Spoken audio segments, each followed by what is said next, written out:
Hello साथियों, मैं सौरभ कुमार सिंह। और लगातार चर्चा हो रही थी कि क्या हाई कोर्ट में जो याचिका दायर की गई थी और जिस प्रकार से हाई कोर्ट में हम लोग का केस डिसमिस किया गया, तो क्या सचिवालय सहायक की परीक्षा के जो परीक्षार्थी हैं उनके मन में बहुत तरह के सवाल हैं। और आपको बताते चले, बहुत सारी चीज़ें हुई। लगभग 3-4 दिनों से मेरे पास बहुत सैकड़ों call, video call, message, text message और सारे व्हाट्सएप पे कॉल मैसेज, तो सब चीज़ों पर हम आकलन करते हैं तो एक चीज़ पाते हैं कि क्या लोगों का ये मानना है, जितने भी अभ्यर्थी हैं, लगभग 9 लाख अभ्यर्थी हैं और जो मेंस क्वालिफाई कर गए हैं उनको शुभकामनाएं हम देते हैं। परंतु क्या सारे लोग, लगभग मेरा यह मानना है कि सारे लोग मेरिट वाले नहीं हैं। 50% ऐसे लोग हैं, मेरा ऐसा मानना है कि वो सब सेटिंग गेटिंग से इस परीक्षा में शामिल हुए और इस परीक्षा में पैसा के माध्यम से उनका सिलेक्शन हुआ। तो परंतु अभी जिस प्रकार की चीज़ें हैं, क्या हम लोगों को आगे नहीं बढ़ना चाहिए? क्या बहुत सारे लोग कह रहे थे कि सुप्रीम कोर्ट का जो दरवाज़ा है खटखटाना चाहिए।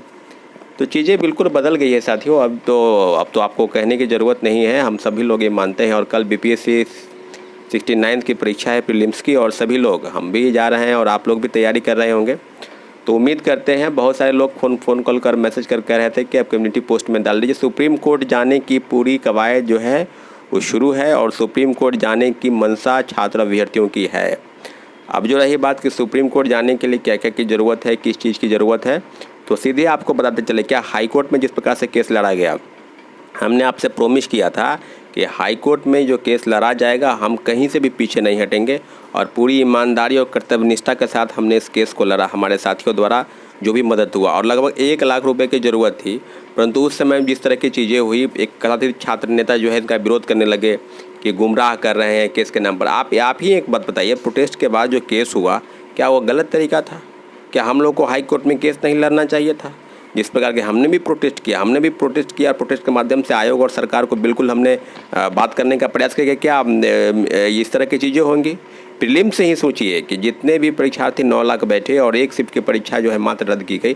हम लोग का यही डिमांड था कि तीनों शिफ्ट की परीक्षा रद्द करके दोबारा परीक्षा ले जाए, परंतु वो माने नहीं।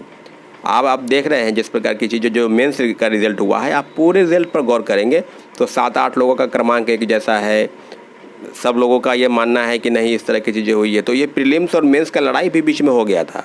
प्रीलिम्स वाले चाह रहे थे, जो फेल कर गए थे, कि नहीं, केस में हम लोग की जीत हो माननीय उच्च न्यायालय में, माननीय हाई कोर्ट में।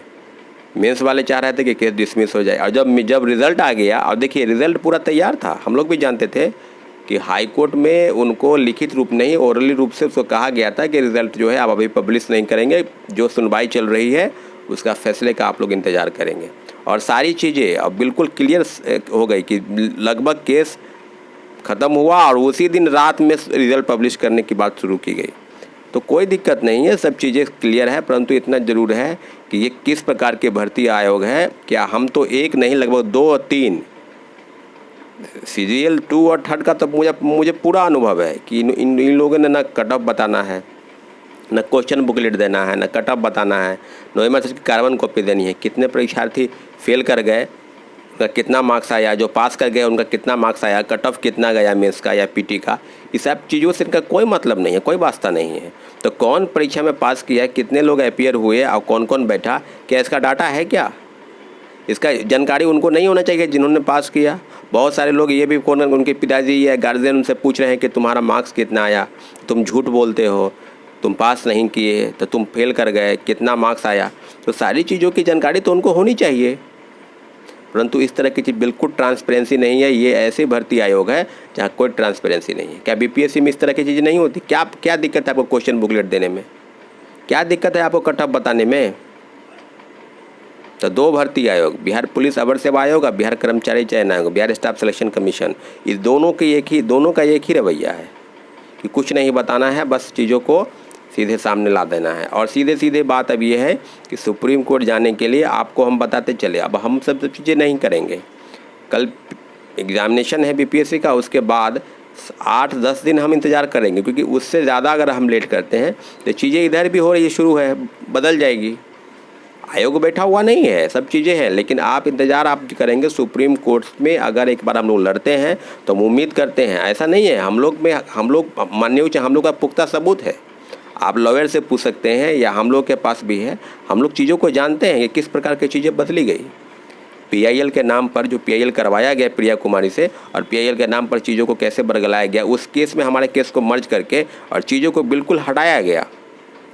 और हम लोग उम्मीद कर रहे थे कि नहीं, ये रीट का मामला है तो रीट पर ही सुनवाई होगी और उस चीज़ को देखा जाएगा। परंतु जो हम लोग के केस में मेरिट था और ऑनरेबल चीफ जस्टिस साहब के बेंच में और चीज़ें सीधे सीधे बदल गई और फैसला जो है गवर्नमेंट के पक्ष में चला गया। तो अब चीज़ें, अब ऐसा नहीं है कि हम लोग बदलाव नहीं चाहते हैं, आप भी चाहते हैं बदलाव। तो एक बात जान लीजिए, ये करप्शन के विरुद्ध लड़ाई है। ये लड़ाई पीटी और मेंस का नहीं है कि आज हो गया फिर आप कहेंगे CGF4 आ गया, आप कहेंगे इंटरमीडिएट वाला आ गया, उसमें भी वैकेंसी है 12,000 के आसपास, तो लोग उसकी तैयारी करें। तो आप तैयारी करते रहें ना, आपको बताया नहीं जाएगा कि आप पीटी में कितना पास हुआ, मेंस में कितना पास हुआ, क्या हुआ नहीं हुआ। तो ये सब चीज़ों पर आप पढ़ते रहें, पढ़ाते रहें, आप स्पष्ट कर देते हैं चीज़ आप पूरी स्पष्टता के साथ कि क्या सुप्रीम कोर्ट के फैसले पे हम लोग को जाना चाहिए, क्या सुप्रीम कोर्ट का दरवाज़ा हम लोग को खटखटाना चाहिए। इस तरह की चीज़ें होंगी तो क्या बदलाव नहीं हो सकता है? क्या हम लोग के जानने का पूरा अधिकार नहीं, पूरा विद्यार्थी का कितना कट ऑफ गया, मेरा मार्क्स कितना आया, पीटी में कितने लोग शामिल हुए तो कितना उनका मार्क्स आया, या जो फेल कर गए हैं मेंस में या मेंस में जो पास किए उनका कितना मार्क्स आया है। तो इन सब क्वेश्चन बुकलेट दे रहे हैं, ना कोई मास्टर के कार्बन कॉपी दे रहे हैं, ना आप आंसर की बता रहे हैं, ना कोई ऑब्जेक्शन किसी प्रकार का है। तो किस तरह की चीज़ें चलेंगी भाई? क्या सुप्रीम कोर्ट जाना? सुप्रीम कोर्ट जाने का फैसला हम लोग का मान्य। अब रही बात के पैसे खर्च की, तो आपको हम बता दें 10 दिन हम इंतजार करेंगे। अभी फ़िलहाल 5 लाख रुपए की ज़रूरत है। आप सभी लोगों से क्या 1000-2000 लोग मदद नहीं कर सकते हैं? क्या 500-500 रुपये अगर आप मदद करेंगे, 1500 से 2000 लोग, तो क्या चीज़ें नहीं बदलेगी? परंतु आपके मन में अभी जो बोलेंगे कि 10-20 रुपये का सवाल है, तो आप जान लीजिए कि दिल्ली जाने और आने में ही 5-10 हज़ार रुपये खर्च हो जाते हैं। तो आप चीज़ों को बिल्कुल आप इस तरह से मत कीजिए। अगर आप चाहते हैं कि सही में कि हाँ एक बार लड़ाई हो सुप्रीम कोर्ट का, क्यों नहीं? सुप्रीम कोर्ट चीज़ें नहीं बदलती है क्या? सुप्रीम कोर्ट में जाने के बाद आदेश नहीं बदला। अभी बहुत सारी चीज़ें आप देखें उनके आदेश बदला है। पश्चिम बंगाल का एक आदेश सामने गया, अभी राजस्थान के क्वेश्चन के मामले, शिक्षक भर्ती मामले में बातें बदल गई। तो सुप्रीम कोर्ट में हम लोग का जाने का निर्णय बिल्कुल सही है। बस एक चीज़ है कि आप लोग अगर आर्थिक रूप से मदद करते हैं तो बहुत जल्द हम वहाँ फाइल करेंगे। अगर आप मदद नहीं करते हैं, 8 से 10 दिन ही इंतज़ार करेंगे। अगर आप मदद नहीं करते हैं तो फिर हम क्या कर पाएंगे? ये 2000-5000 10,000 का चीज़ नहीं है कि खुद से करना है या चीज़। हम पूरी तरह से तैयार है और हमारे लॉयर से भी बातचीत हो रही है। सुप्रीम कोर्ट में कुछ अच्छे लॉयर हैं, उनसे बातचीत हुई है। अगर आप तैयार हैं, आप आर्थिक रूप से मदद करेंगे, हमने कम्युनिटी पोस्ट डाल दिया है, आप चीज़ों को देखें। और रही बात कि कुछ लोग कह रहे थे कि टेलीग्राम ग्रुप बनाना है, तो 30 को आते हैं तो 30 के बाद टेलीग्राम ग्रुप भी एक बना दिया जाएगा, सभी लोग उसमें जुड़ेंगे। परंतु इतना ज़रूर है कि नेगेटिव वाले और सेटिंग गेटिंग वाले का जो कमेंट है, जो करते हैं कि नहीं होगा, कुछ नहीं हुआ, तो इस तरह की चीज़ें बहुत होगी। अब कुछ नहीं होने वाला है, आप कुछ नहीं होने वाला है, तो ऐसे भी तो कुछ नहीं हो रहा है। तो एक लड़ाई हम क्यों नहीं लड़े सुप्रीम कोर्ट में? लड़के देखते हैं क्या होता है। बस आप लोगों की सहायता की ज़रूरत है। और 9 लाख परीक्षार्थी, ये मान के चले, अब आगे इंटरमीडिएट स्तरीय परीक्षाएं होंगी, तो आप फॉर्म भर दें, आप तैयारी करते रहे। ये लड़ाई हम लोगों की है और हमारी टीम द्वारा इस प्रकार की चीज़ें होंगी। हम लॉयर से बात कर रहे हैं, आपको आर्थिक सहायता करनी है बस। जो सवाल करना है आप हमसे कर सकते हैं, सारी चीज़ों की जानकारी आपको दी जाएगी कि केस फाइल हुआ, केस के संदर्भ में क्या हुआ, अब कितना पैसा आया, क्या हुआ, सब चीज़ हम आपको बताएंगे।